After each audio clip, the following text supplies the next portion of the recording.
Hi, today I want to talk about how you can easily save hundreds of dollars by knowing how to check your run capacitor on your AC system. Those capacitors are really designed to last 5, maybe 8 years, so sooner or later everybody that's got AC system will be put in a situation when all of a sudden you come home and AC is blowing warm air and you don't know why. So there is a very simple thing that you can do to check it yourself, and those cost from $5 to $10, $15, $20 the most.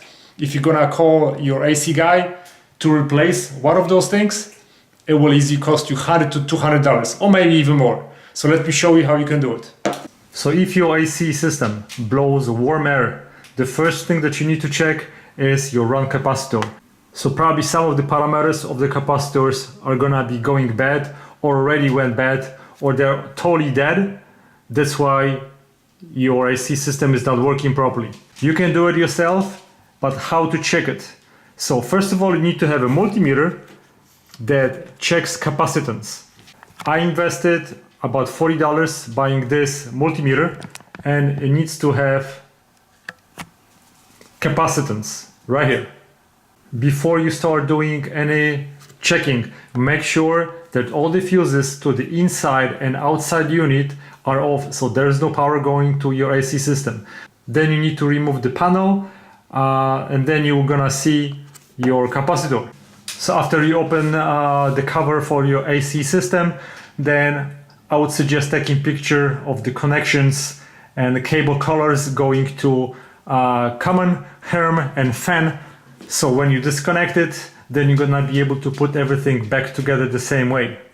You move your multimeter into capacitance mode. So every capacitor has two numbers. This one has 25 and 5 microfarads, and the tolerance is 5%. If you check it and the tolerance is more than 5%, that means that it's going back. That's what happened to me yesterday on one of those Titan Pro run capacitors. Before you can check your capacitors, you need to discharge them between common and fan and common and HERM, so you don't destroy your multimeter. Now I take my probes.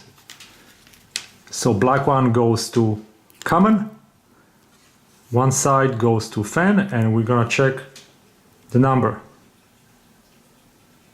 443.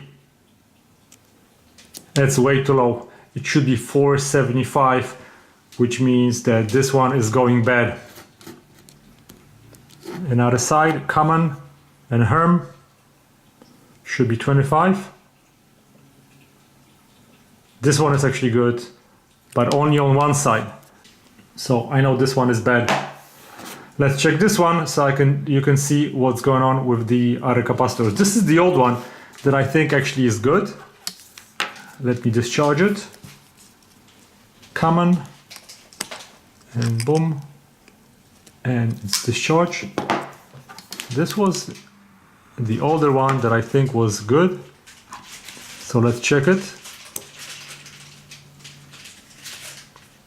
This is almost 5, and here is 30.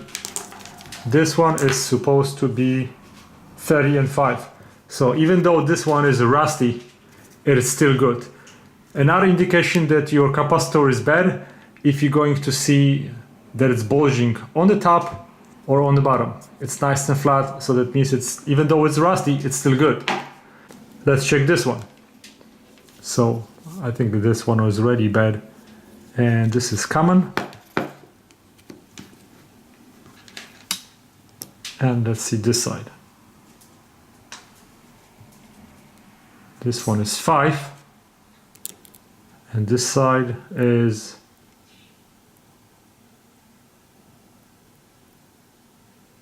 300 something, so it's totally crazy. So this one is definitely totally bad. So this is the way how you can easily check your capacitance of your run capacitor in your AC system without calling AC guy spending hundreds of dollars. All you need to do is buy multimeter that has capacitance mode and you're gonna spend $40, and for the rest of your life, you're gonna be able to do it by yourself. Thank you for watching. Goodbye.